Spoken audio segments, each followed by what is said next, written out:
just do a bit with that.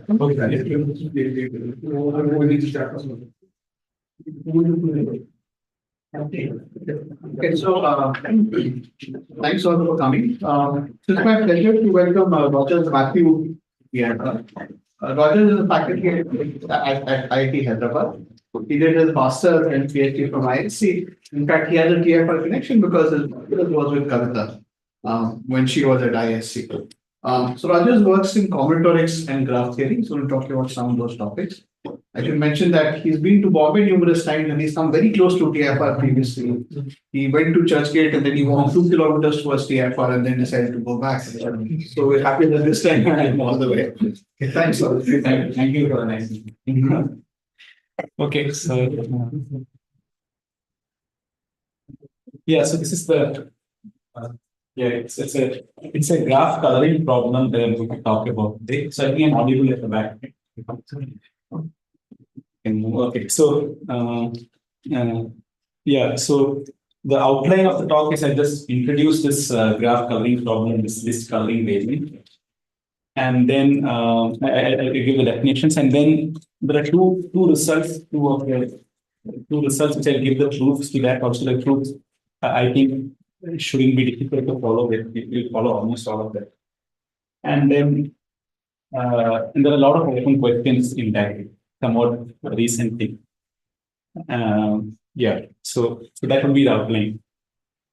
That's the outline of the talk. Yeah.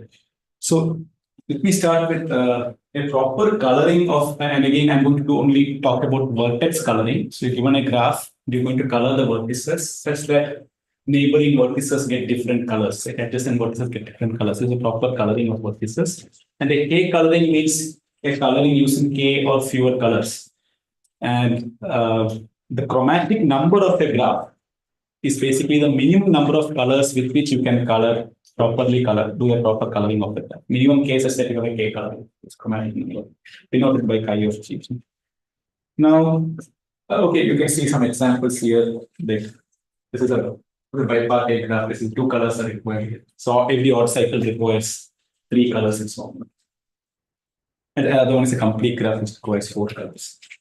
Now we go to list coloring, which was a notion introduced independently by Vizing and by Erdos, Rubin, and Taylor in the 1970s. Which is a generalization of classical coloring. So what happens is every vertex, so you can think that there is an adversary, and you're given the graph. The adversary decides to assign lists to each vertex, lists of colors to each vertex. Adversary has given you lists of colors to each vertex. And you have to do a proper coloring of the graph, but this time with this additional constraint that each vertex can take a color only from its list. Okay. And so let's say we say L-colorable, or if there is an L coloring, so L is a list. So if it's possible with the given list assignment. Okay. Now we say this graph is K list colorable or K choosable. K choosable is what I will be using more often. When no matter what, so the lists have to be of size at least K. So each vertex should get K size lists. But you have no control over the list. It's given by the adversary. So adversary gives you K size list. Adversary gives K size list to each vertex. And then no matter what those lists are, if they are all of size K, then you should be able to color the graph. List color the graph. Then you can say that the graph is K choosable or K list color. So if you have K size list, then you should be able to do it. Okay, the adversary decides this. So I think whether a graph is pre-choosable or not is pi 2p complete. That was also shown in the paper of Erdos. Okay, so yeah, so let's look at this example here. So let's look at this graph. This is a complete bipartite graph with 2 vertices on one side and 4 vertices on the other side. And you know its classical chromatic number is 2 because I have to give red color here and blue color here. But now I've given these lists where everybody is given the list 1, 2. So that itself gives you an example that list coloring is a generalization. It makes you understand that you can understand from this itself that it's a generalization of classical coloring. Because if list chromatic number of a graph is K, which means any K list assignment that you should be able to color it with that. So if this chromatic number of a graph is k, then of course classical chromatic coloring number is at most k, because you just give 1, 2, 3 up to k, the list 1, 2, 3 k to every vertex.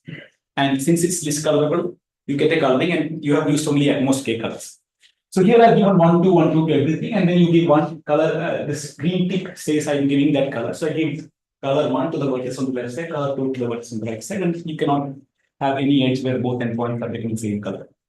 But is this graph too choosable or too discolorable? Well, to say that, I have to do it for every possible two list assignment, right? So let me do this two list assignment. And here also somehow I managed to do it, because I give color 1 here and color 4 here, 3, 3, 2, 2. And I cannot see any edge where both endpoints get same color. But when I come here, I'm giving 1, 2 list, the adversary gives 1, 2 list 1, 2 here and 3, 4 here. And 1, 3, 1, 4, 2, 3, 2, 4 on this side. And now you are stuck, because suppose you decide to give color 1 to this vertex and color 3 to this vertex, then how do you color this vertex, right? So this is a bipartite graph, a graph with classical coloring number, chromatic number 2, but whose list chromatic number is greater than 2, right? And you can generalize this, like I've taken 2 vertices and 4 here, but I can take 3 vertices on one side and 3 cube, 27 vertices on the other side. And I give this 1, 2, 3, 4, 5, 6, 7, 8, 9. And then all dot products, like so 3 power 3 vertices on the right side, and then I can get a graph with 3 vertices on the left side and a bipartite graph, a complete bipartite graph, 3 vertices on the left side, 27 vertices, 3 cube vertices on the right side, and its list chromatic number is greater than 3. In general, I can get a complete bipartite graph with d vertices on the left side and d power d vertices on the right side, and its list chromatic number is greater than d. So the gap between list chromatic index and classical chromatic number can be arbitrarily large. But there is the known result that it's at most list chromatic number is at most classical chromatic number times log n. And the n is the number of vertices of the graph. But that's a global parameter. Yeah, right. Global parameter. Yeah. Just between the two, I think There's no local relationship. There's no local relationship. Right. So this is not too list colorable or too choosable. Right. So yeah, so I think we already said that classical chromatic number is at most list chromatic number. And you can see that list chromatic number of a graph is at most its maximum degree plus 1. So it's a short proof. I'll do it. In fact, a more stronger statement I'll prove very soon. These are all classically known results. And this follows just like a greedy algorithm. Greedy algorithm, yeah, that's a greedy algorithm. So let me introduce a new definition here. A graph is degenerate if you can arrange the vertices in an order, let's say V1 to Vn, such that every Vi has at most D neighbors Vj where j less than I. Or let's say you arrange it in an order such that every vertex has at most D neighbors to its left side. Okay, it may have a lot of neighbors to its right side. So then you say the graph is degenerate. Now, you can say that the least chromatic number is at most D plus 1 for a degenerate graph, which is a stronger statement than at most delta plus 1, because every graph is delta of G degenerate, because no matter how you arrange it as only delta neighbors, so it's delta neighbors to its left as well. So we look at the proof of this statement, which is also again a greedy thing. So the least chromatic number is at most degeneracy plus 1, or it's D degenerates at most D plus 1. So let's quickly look at this proof. So I have arranged these vertices in such a way, since it is a degenerate graph, everybody has at most D neighbors to its left. And I start, first I color V1, V2, V3, I colored all these. And now I'm at Vj, I'm going to color Vj. But you look, Vj has at most D neighbors to its left, D colored neighbors, and it has a list of size D plus 1. So there is at least one free color there. So you give the free colors. Yes. So it's D plus 1 choosable. Okay. So now we go to this notion which was introduced in 2019, but this similar notion was studied in 1990s as well. This is due to Dorschak, Norin, and Fossil. Is this Dvorak Pavel Dvorak? No, he's Zednek Dorschak. I think in Charles. Yeah. I don't know Pavel. You're an interesting character. Okay. Okay, so what will on top of this? So you're given, so the adversary, you have given a graph, and the adversary gives lists to on each vertex. So let's say k-side list. But on top of that, he says he has some subset of vertices capital D, and he says for these vertices, yeah, for such a vertex, like though you have a list from which you can color such a vertex, but I have a preferred color in that list. You try to better give that preferred color or maybe requested color. Now the question is, what percentage or what fraction of such requests can you satisfy yet color the entire graph? List color the entire graph. That's the question we are trying to look at. So these subset of vertices, where each such vertex has a vertex V has a requested color R of V. R of V is a color in its list L of V. And then, so D is the domain of all the requested vertices. D is subset of vertices for which we have requests. And can you satisfy epsilon fraction of those requests? Okay, for as large epsilon as possible. So here is this is the main definition of the talk. Like this is the main thing that we're going to look at. So we say a graph is k comma epsilon flexible. Okay, a graph is k comma epsilon flexible if first thing,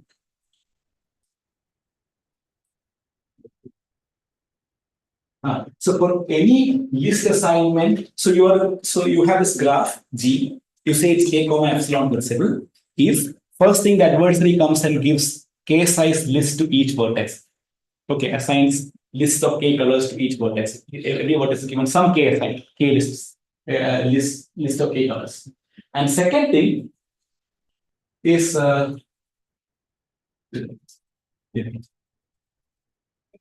second thing, he also takes some subset of vertices like capital D. And for those subset of vertices, for each such vertex V, he says, I want it to get the color R of T, which is a member of its list L of. Okay. And no matter what this adversary, what lists he gives and what subset of vertices he chooses and what he requests from that subset, you should be able to satisfy, you should be able to get an L coloring where you're satisfying at least epsilon fraction of the requests. Then you can say the graph is k epsilon flexible. Okay, I hope this definition is clear to everybody. So I'll just repeat it once more, and then because that's the main definition. So you say a graph is k epsilon flexible if first thing the adversary comes and he's why? Sorry, let me have a problem. Why wouldn't the adversary now not choose D to be all of the set of vertices? Sometimes these all vertices is not necessarily the most difficult thing. Oh, because there might because maybe I mean, that's a good fraction because some vertices are very easy to satisfy the requests. Yes. Because some requests are very easy to satisfy. If he gives, then getting that epsilon fraction will be easy. Correct. Right. So he will target that area where it's very difficult to satisfy. Yeah. So you are given so the adversary gives k size lists of colors to each vertex. Each vertex is a different list L of D. And second thing, he chooses some subset of vertices, let's say capital D. And for those vertices, each vertex he goes and says, I want this vertex D to get this particular color which is from its list. It's a request. And what fraction of the request can you satisfy? If you can satisfy, no matter what, if you can satisfy epsilon fraction, you say it's k comma epsilon. So this D will vary from graph to graph. What will vary from? D. Yeah, I don't know. Capital D for a given graph itself, he can put any subset. So he can give any list, any subset of vertices, any request. But no matter what he gives, you should be able to satisfy epsilon fraction of request and color the entire graph, list color. Then you can say k comma epsilon flexible. So naturally, what is interesting is the smaller the k, it becomes more difficult and more interesting because you have only that many colors to work with. And the larger epsilon fraction that you can satisfy, it's better.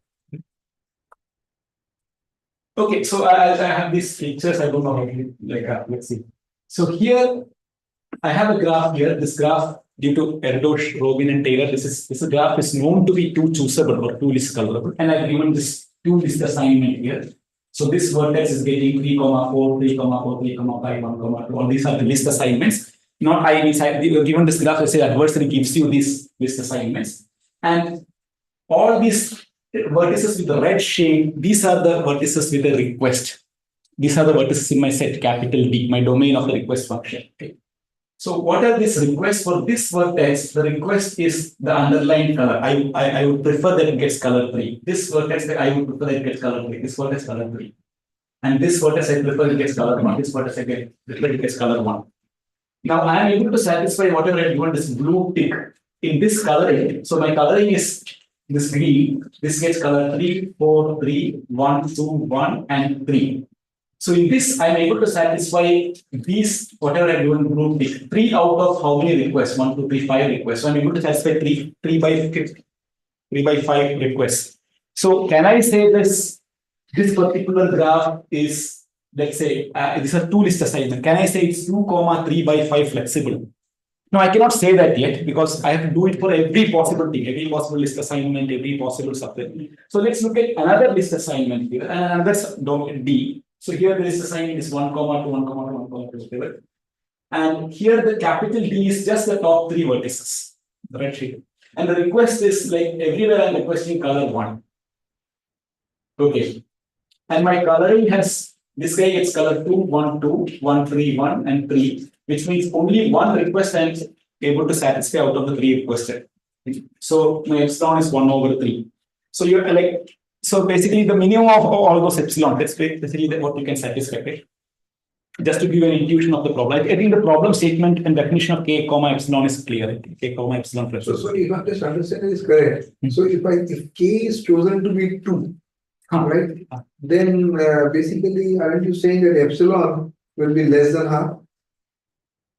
Yeah, so with just this example, I know that it's less than or equal to 1 by 3. I mean, in any graph, it will be like that, right? Because unless the graph is completely isolated, like independent set, right? Because I'll always have an edge. Right. Yeah. You are right. Yeah, it will be less than. Yeah, we'll come to that something called Hall's ratio towards the end, because I can request the same color everywhere and it's basically the independent set here. Yeah. Right. So yes, the definition is repeated here. So this is the result due to Rorschach, Norton, and Possil. They say that every D-degenerate graph, remember a D-degenerate graph, we saw the greedy coloring is D plus 1 choosable or D plus 1 discardable. But D plus 1 is not enough for us, like they are saying, if I get D plus 2 size list, just one more, it's every D-degenerate graph is D plus 2 epsilon flexible for some epsilon greater than 0. Okay, we'll come to what that epsilon is. And the conjecture is still open, and I think it's must be quite difficult here. Is can you do it with D plus 1? Okay, D plus 1 epsilon flexible. This Noreen is Sergey Noreen? Yeah, Sergey. So this is Luke Possil, Sergey Noreen. Rorschach is different. So epsilon, what is the dependence of epsilon on everything else? What is it?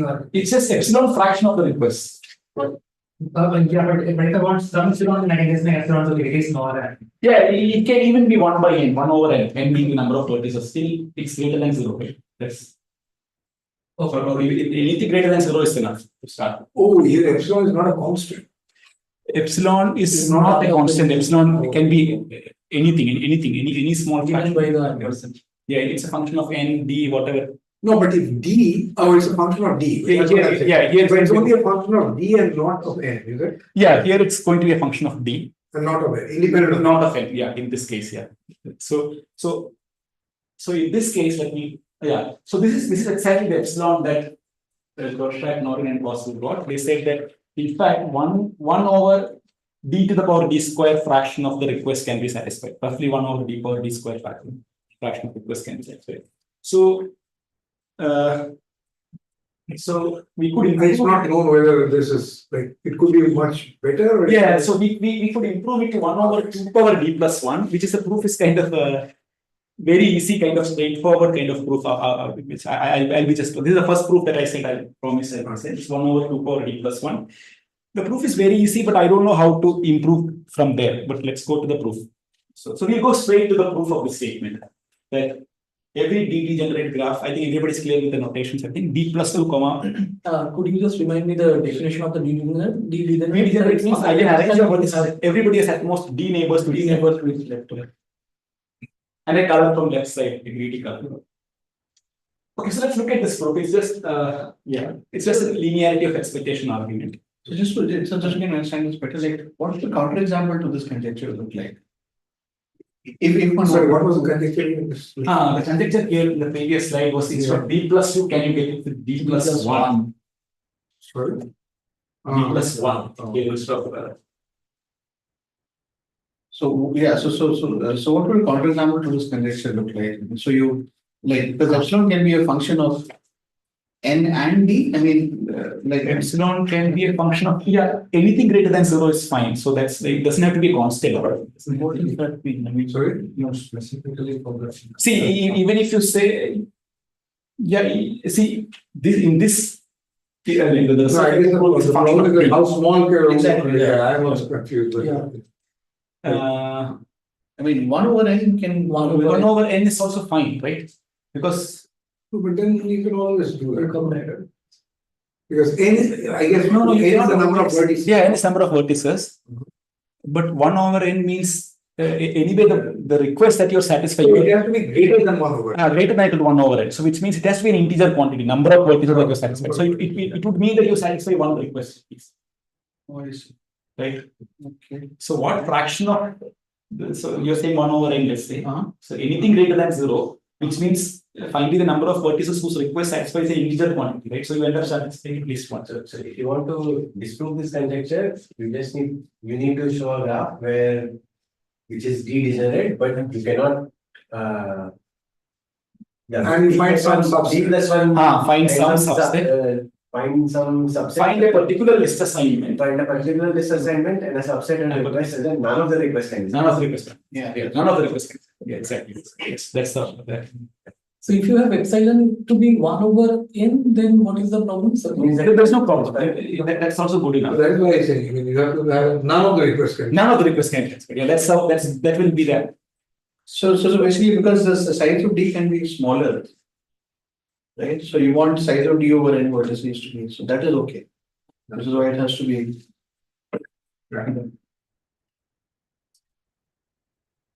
Yeah, so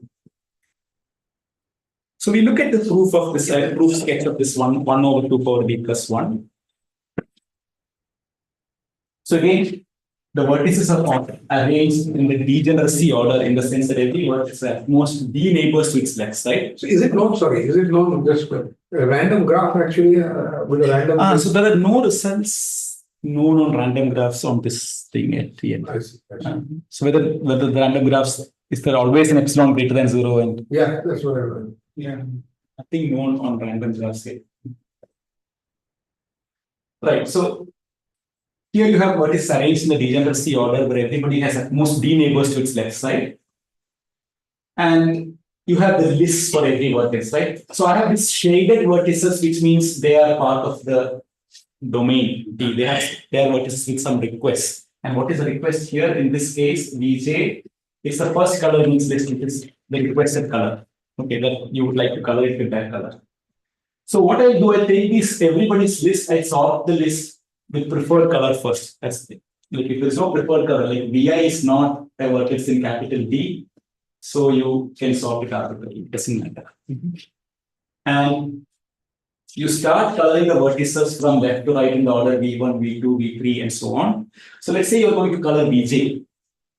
And it's just it's a simple proof because you look at Vj, it has at most d neighbors to its left side which are colored, but it has a list of size d plus 2, which means there are at least 2 unused colors, so 2 free colors. And you just take the first 2 free colors, and this is a sorted list, right? So I always get this preferred color or whatever, requested color as a first color. So when you take the first 2 unused colors, if that is an unused color, let me count. Okay, take the first 2 unused colors and then from them with half probability choose one of them and give it, assign that color. So I start coloring V1, V2, and let's say I am coloring Vj right now.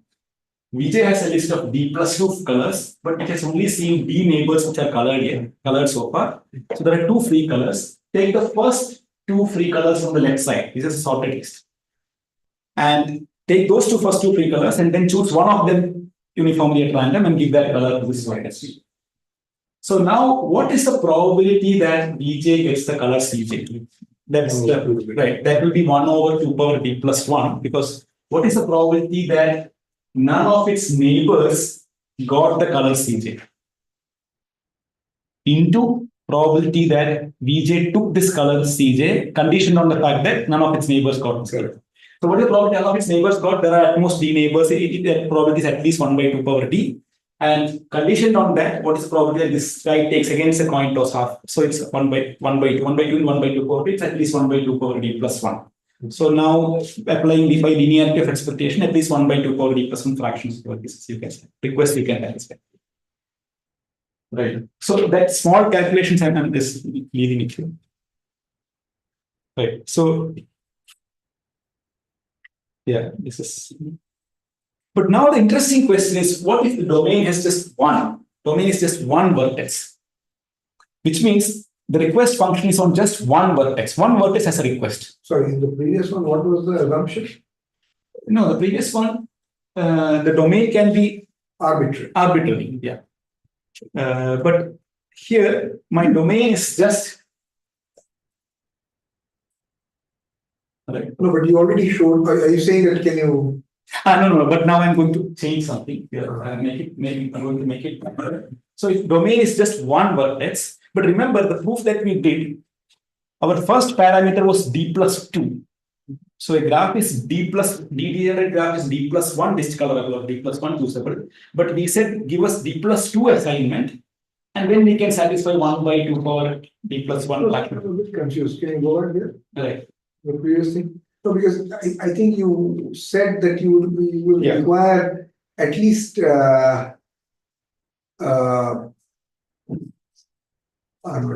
guess. No, because I was thinking that because your definition is that you should if I am given a set of D preferred vertices with preferred colors, then I need to be able to, if I say I have a guarantee of epsilon D, then I need to color at least epsilon D many vertices, and that number should be an integer thing. Right. Greater than equal to epsilon D. Right. So it's basically the ceiling. C. Right. The ceiling of epsilon D, right. So, epsilon times capital D. There is a capital D and a small d. So if capital D is smaller than 2 to the D, then you don't get by this argument. Do you get anything? Huh? So if you do this random coloring, then the expected number of vertices satisfied would be whatever 2 to the power n plus 1. Oh, right. Therefore, there will always be one. Right. There will always be one. Right? Yeah. You take C, at least one. Right. Right.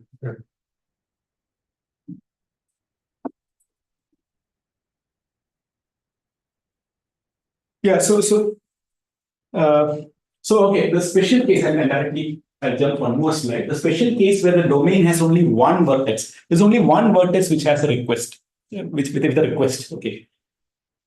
So there, Dvorak, Norin, and Postel are able to say that, like, the list size just need to be d plus 1, not d plus 2. So far in the proof, we had d plus 2, and we had that wiggle room. That's why we were able to do that coin toss, and there are 2 free colors available. When you are coloring, there's always 2 free colors, unused colors available, because it is seeing d neighbors, and then it has a list of size d plus 2. There are 2 free colors, you do a coin toss and color. But now, what if the lists are of size d plus 1, not d plus 2, but d plus 1? And the general question is, again, there is a domain, like you have requests on many vertices. But before going to the general question, even the simpler question, where I have just one vertex x, which has a requested color. Okay, can you satisfy its request? But now the difference is the list size is d plus 1, not d plus 2. Everybody is given d plus 1. So this is the result in Dvorak, Norin, and Postel. They say that if d plus 1 is prime, they can do it. They can satisfy this. Okay. So the proof is the ordering is arbitrary. The V1, V2 in the region. Yeah. You just order it, call it V1, V2 like that. So why can't that V1 be equal to X itself? Yeah, but see, the X is decided by the adversary, right? Again. So It's not actually ordered, right? It is a degenerate order. The order is such that everything has only been a special. So I take the degeneracy order, everybody has at most D neighbors to its left. And you're given this D plus one list assignment. And earlier, some subset of vertices had requests, but now only one vertex. It can be anything. It can be the V1 first vertex, or it can be the last vertex. It can be any vertex with the request. And it's possible that that particular, if you choose that particular color, there's no color. Yeah. So you satisfy its request, and then because that will address that question on epsilon, because it doesn't matter. As a counter example, you must not be able to. You should not be able to satisfy any request. Yeah. So Even one request. So here just one request. Yeah. May not be possible. Right. So they said if D plus one is a prime, but the proof uses combinatorial Nusselt sets. So that's why this prime thing comes in. But as such, from a graph theoretic point of view, there's nothing special about D plus one being prime here. Like from a structural point of view, why can't it work for other D is a question. Right. So we could show that this is true for bipartite graphs. There is no prime condition here. The condition on primarity condition here. So if every vertex is given D plus one size list, and I have requests on just one vertex, but the graph is bipartite. And then I can satisfy the request. But remember that even bipartite graphs can have arbitrarily large list chromatic number. And this particular bipartite graph that I talked about, the D vertex on the left side and D power D vertex on the right side, its list chromatic number is greater than D. And it's actually equal to D plus one. Yes. And that graph is actually D degenerate also. Because every vertex, okay. So there are D degenerate bipartite graphs whose list chromatic number is exactly equal to D plus one. Okay. Just keep that statement in mind. So we are able to show this for bipartite graphs with just one vertex having a request, and we can satisfy that. So again, the proof is algebraic, but that is hidden in some other theorem. So I'll go to the proof of this statement. This is also very easy to understand proof. Yeah.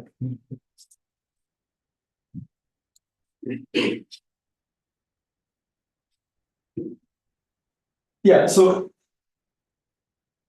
yeah, this is a theorem statement. So we have to use what is called this Alon-Darcy theorem. So I've not written the general statement of the Alon-Darcy theorem. I've written the statement of Alon-Darcy theorem with respect to bipartite graphs. And the Alon-Darcy theorem says that you take a bipartite graph and you orient the edges whatever way you want. Then every vertex, if it's assigned a list of its out degree plus one size list, then you can discover it, no matter what those lists are. So if every vertex is getting a list of size, it's out degree plus one, that's enough. You can do it.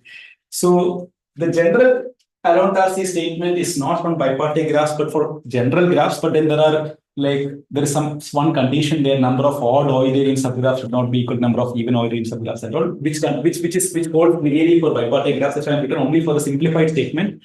And this Alon-Darcy theorem is if you know combinatorial Nusselt sets, it's an exercise problem. I think you can use combinatorial Nusselt sets and prove Alon-Darcy theorem. It's not difficult. It's a straightforward statement.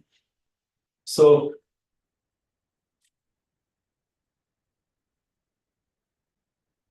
by Alon-Darcy theorem, so remember what is it that we have to prove? You are given a graph G, a D degenerate graph, and exactly one vertex has a requested color. And you are given only D plus one size list. Can you list color the graph? Also satisfy this vertex request, right? Now, Alon-Darcy theorem says every vertex, you take a bipartite. We are in the world of bipartite graphs right now. So take a bipartite graph, you orient its edges, and if everybody is getting its out degree plus one size list, then you can discolor it. Okay, you can. So sorry, what is meant by orienting the edges? Since I am taking an undirected graph, then I just give directions to the edges in whatever way I want. Okay. So what is the capital D in the Alon-Darcy theorem? Sorry. This should have been G. Yeah, G. Digraph. Yeah, this is G. Okay, so now when you're using Alon-Darcy theorem to prove our theorem, what do you need? You have this D degenerate graph and everybody is having D plus one size list, and you have this vertex F with the request, right? So I want to orient the edges in such a way, give directions to the edges in such a way that everybody's out degree is at most D. And the vertex X should have out degree equal to 0. If I can do that, then we are done. If we can do that, we are done, right? Everybody's out degree is at most D. And the vertex X should have out degree 0. Then Allen-Darcy theorem says out degree plus one size list. So which means you just give one size list to this vertex, which is the requested color, and you are done. Right? Okay, that's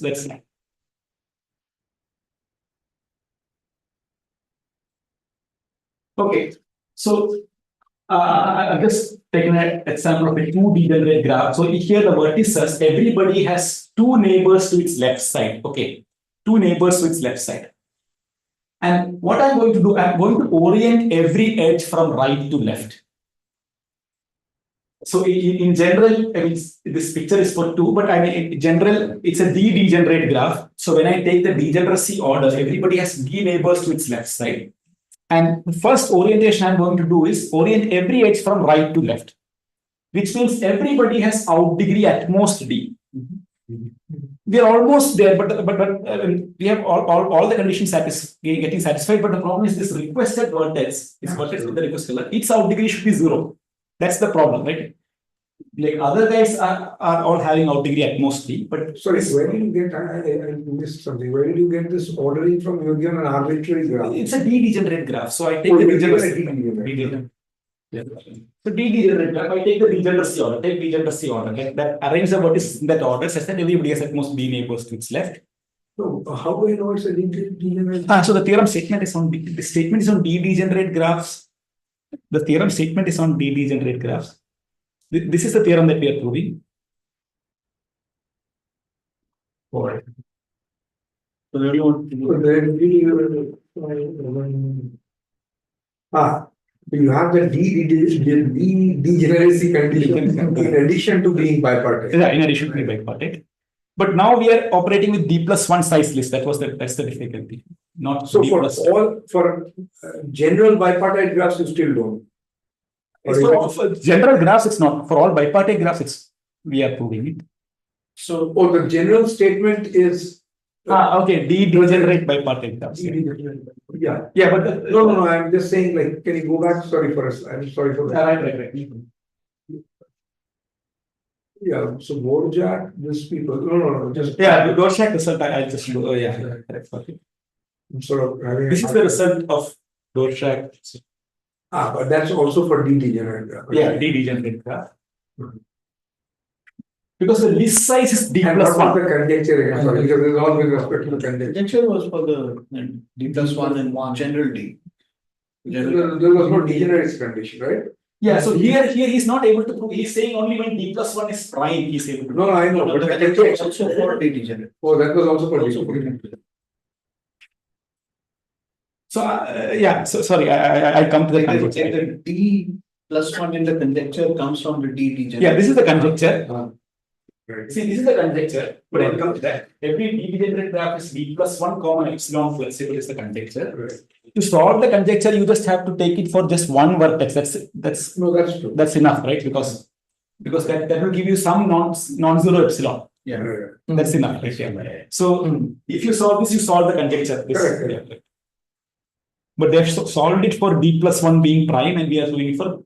There's no primality condition in our case, but bipartite. So you solved it for basically every bipartite. Yeah. You solved the conjecture for the case of bipartite. Yeah, and they solved it for D plus 1. Yes. Yeah, D degenerate is anyway a conjecture. Yeah, D plus 1 is prime is their country. Okay. So, as I said, Allen-Darcy theorem would imply that for us to solve this, you just orient the edges in such a way everybody has out degree D, and this particular vertex X with the request has out degree 0. If you can orient it that way, then we are done.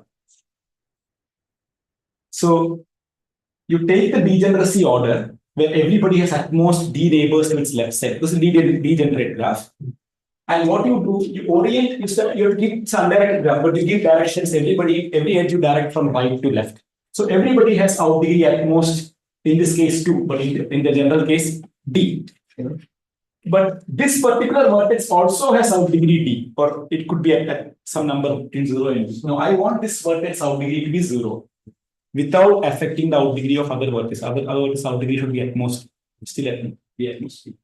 So this is the thing that we need to do. Reorient the edges such that out degree of V4 is 0 and out degree of other vertices is still less than or equal to 2, or in general less than or equal to D. Okay.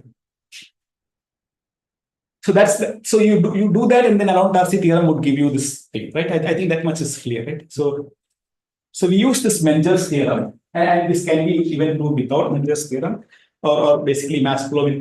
Yeah, so in the previous slide, V4 was the vertex on which we had the request, right? So Menger's theorem or some kind of mass flow Minkert theorem, which says that if V be a directed or undirected graph, it doesn't matter, and it can be a multi-graph as well. And let X and Y be two distinct vertices in the graph, then what Menger's theorem says is the maximum number of edge disjoint, pairwise edge disjoint paths from X to Y is equal to the minimum number of edges that you need to delete so that X is disconnected from Y. Right? It's a mass. Minimum is basically a cut, right? Right. Yeah. Separating it. Yeah. The minimum cut size is equal to the max. Minimum. Yeah. You are separating cut. So is the maximum number of edges to delete. So now we use this here. So we go back to our picture. So the minimum number of X, one connecting set of edges. The minimum has an XY cut.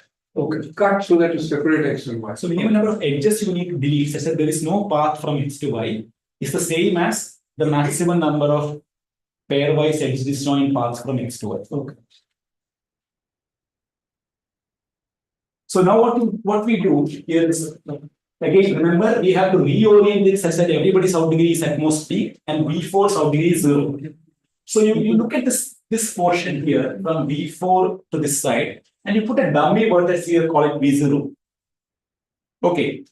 Now, in the earlier scenario, everybody's out degree was at most D, or in this case 2. Now we will make it exactly D, or exactly 2, by using the help of this dummy vertex. So for example, V1's out degree was initially 0. So I put two edges, it's a multi-graph, I'm going to make a multi-graph, two edges from V1 to V0, directed from V1 to V0. V2's out degree was 1. Initially, I put one more dummy edge to make its out degree exactly 2, or exactly D in general. V3's out degree was 1. I put one more edge to make its out degree exactly 2. This guy had already out degree 2. So V6 had out degree 1, so I put one more edge. So everybody's out degree is now made to be exactly 2, except V0. V0 we don't care. Now you look at this subgraph induced on this part, G dash, and apply your Menger's theorem with V4 as X. Yeah, so V4 as X and this dummy vertex as your Y. And what is Menger's theorem says? It says that number of edge disjoint, the maximum number of edge disjoint paths from X to Y, or in this case from V4 to V0, is the same as the minimum number of edges you need to delete so that there is no path from X to V. Now the second thing, which is the minimum number of edges to be deleted so that there is no path from V4 to V0 or X to V0, we can show that it's at least D. That's a small argument. We can say that you need to delete at least D vertices to disconnect X from Y or V4 from V0. So then by Menger's theorem, it means there are D edge disjoint paths from X to Y or V4 to V0. There are D edge disjoint paths from. Now what you do, take all those paths, reverse the edges. So when you take these are all pair edge disjoint paths. You take those paths, you reverse the edges. So the out degree of X or V4 becomes 0. Whereas everybody else's out degree remains the same because they are intermediate vertices in the right? Then by around Darcy theorem, you get the right. So, but so for intermediate version, it's like one. If there is one, one equal, one incoming, and not going. So, right. But the problem with all these, again, not the problem, but this is also using polynomial method, but it's hidden inside around Darcy theorem. Right. Okay. Right. So now I just. So again, there was this question: why only D-degenerate graph? But in general, the graph is, let's say, in general, if a graph is S list colorable or S choosable, I'm not talking anything about degeneracy here. S choosable we can say there is x plus 1 comma epsilon flexible for epsilon equal to this some parameter, but that proof is not very difficult, but I will not go into that. We just keep it as it's a small proposition kind of thing. And as a corollary to this, we can even get, okay, so here I should put B degenerate graph. And I can put this as d plus 2 comma 1 by delta d or something. But again, let's ignore this part.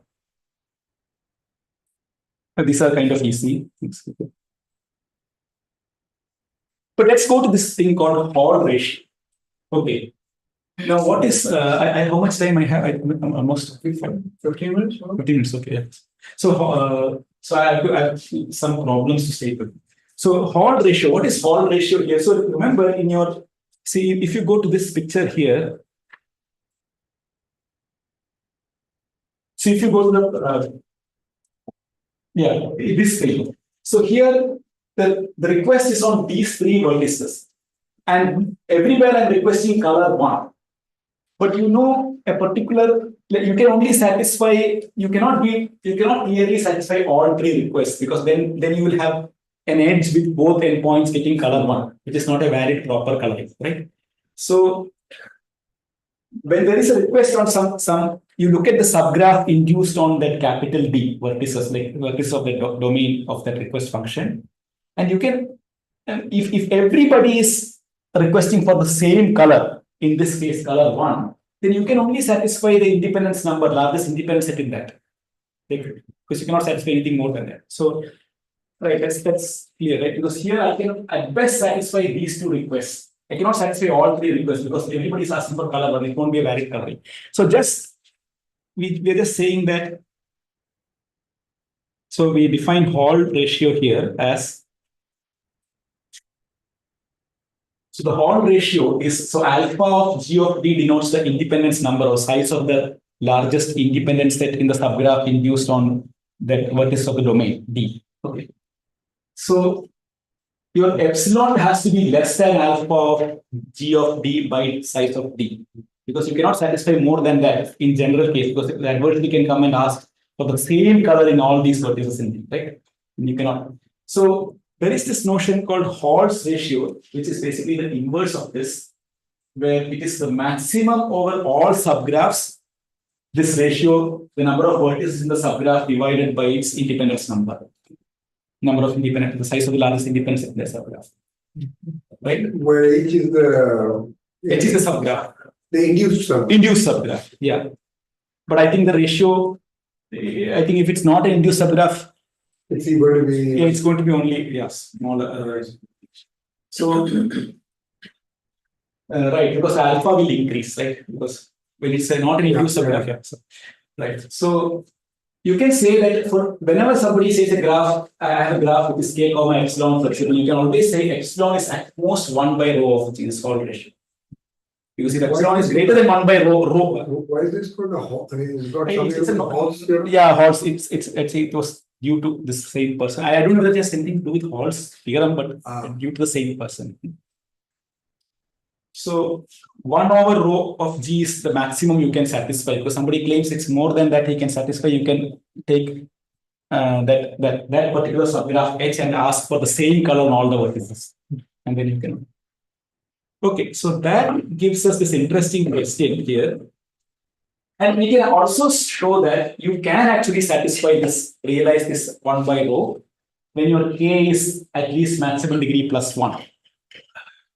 So when your K is at least maximum degree plus 1, you can indeed satisfy that 1 by rho. That's the maximum you can satisfy that fraction. And that's just a greedy coloring, greedy thing or something. But not even greedy, I think you color vertices in whatever order. You first take care of, suppose the request is there on these vertices, you take the largest independent set in that, in the domain of the request, and you color, satisfy their request, and every other vertex you can color because the delta plus 1. Correct. So it's just trivial observation.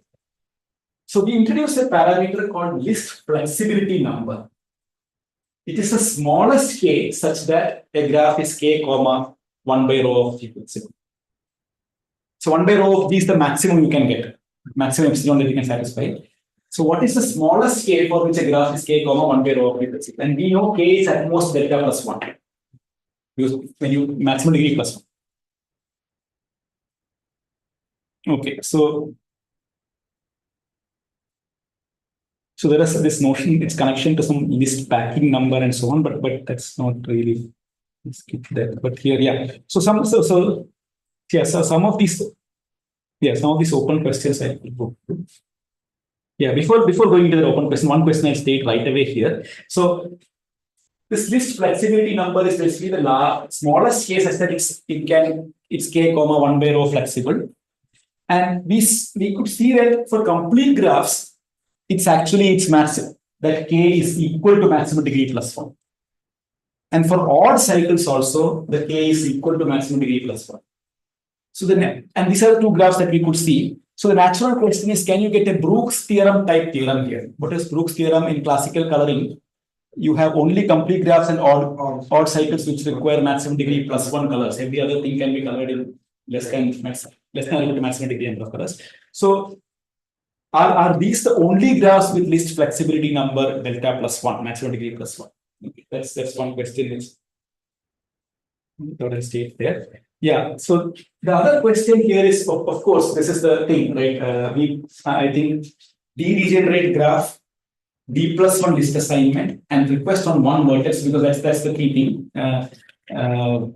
Right. If you show that, you also prove the conjecture which was stated in the beginning. Request on one function, can you satisfy that request? And it is known when D plus 1 is prime, yes, you can satisfy. When the graph is bipartite, you can satisfy, but the general thing is open. That's one thing. Now, the second thing is interesting. It's a different question here. Degenerate graph, and we know it's D plus 1 list colorable. So everybody gets D plus 1 size list, except one vertex. And this time, this vertex is getting only D size list, one less. Now, it's not connected to this request satisfying, but it's just that it has a list of size D, everybody else has D plus 1. And can you list color it with this list assignment? Okay, everybody has D plus 1 except one vertex. That vertex has only D size list. And actually, the proof of Bertrand, Norin, and Postel, when the D plus 1 is prime proof, that proof can be adapted to to prove this statement that in fact you can list color a graph, degenerate graph with every vertex getting D plus 1 except one vertex, which gets D size list. But interesting, but as I said, the proof is algebraic, and can you get a combinatorial proof of it? So when you say it's an algebraic, so you don't get an algorithm. Yeah, you don't get an algorithm, and it uses that. Yeah, you don't get an algorithm. No students.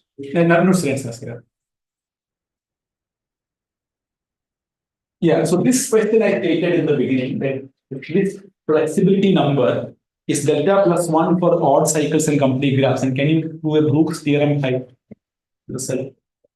These are only graphs which have that. The research is a graph with degeneracy D satisfying this list flexibility number. List flexibility number is the minimum case such that it can satisfy, it is k comma 1 by row flexible, right? So any graph with list flexibility number greater than D plus 1, even that we don't know. Now there is this result of Alon et al. That the classical list chromatic number of a graph is at least log of the degeneracy of the graph. There's a lower bound. Okay, log of degeneracy of the graph. So similarly, can we get that lower bound naturally holds for list flexibility number as well, because list flexibility number is only going to be greater than or equal to list chromatic number by definition. But can we get, we are asking a similar question here for list flexibility number, can you get a tighter lower bound? That bound is kind of tight. So tighter lower, asymptotically tight lower bound in terms of its degeneracy. Is it again log times degeneracy, or is it linear in degeneracy? And this list flexibility number, can you bound it above by a function of classical list chromatic number and list packing number and so on? These are some of the questions that we. Yeah, I think we get started.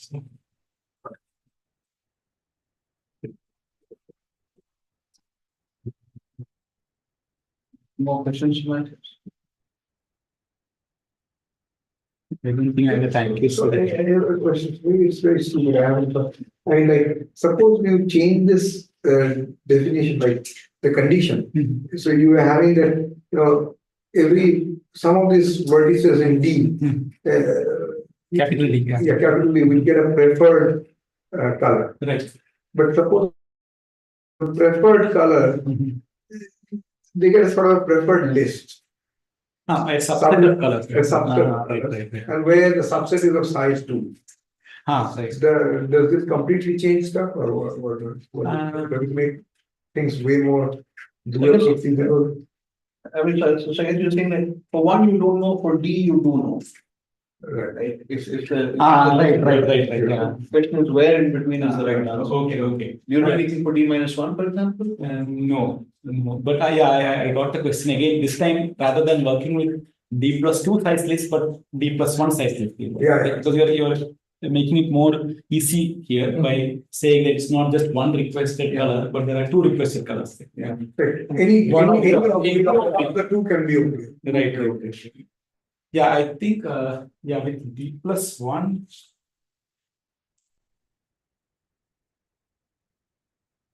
No, I don't think anything, clearly nothing is known right now, but yeah. But I think this once you make the list size D plus 2, all kinds of probabilistic arguments are easy because you have that wiggle room, you have 2 colors available and then you toss coin and all. 3 colors available. When the list size is just D plus 1, then I think can be either some serious structural argument, especially when specific to some graph class or something, or it can be some algebraic.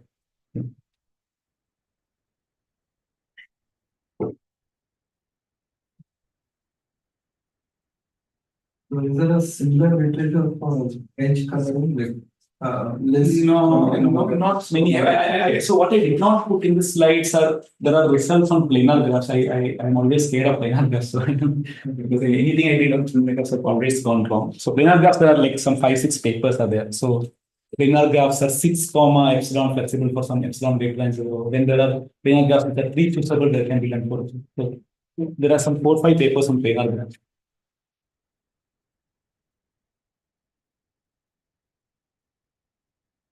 Okay, so no more questions. Let's take the speaker outside.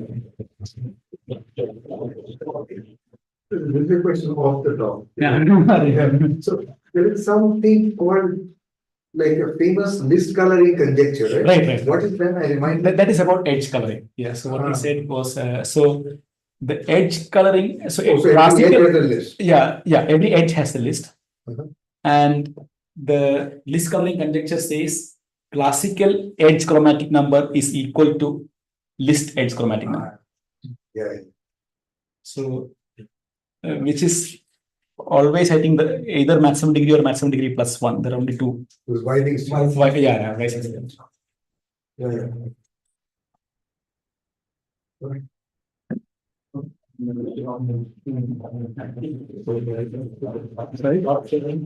Yeah.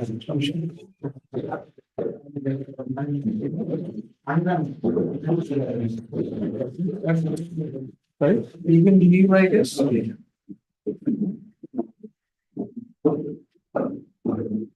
My man is, yeah, exactly.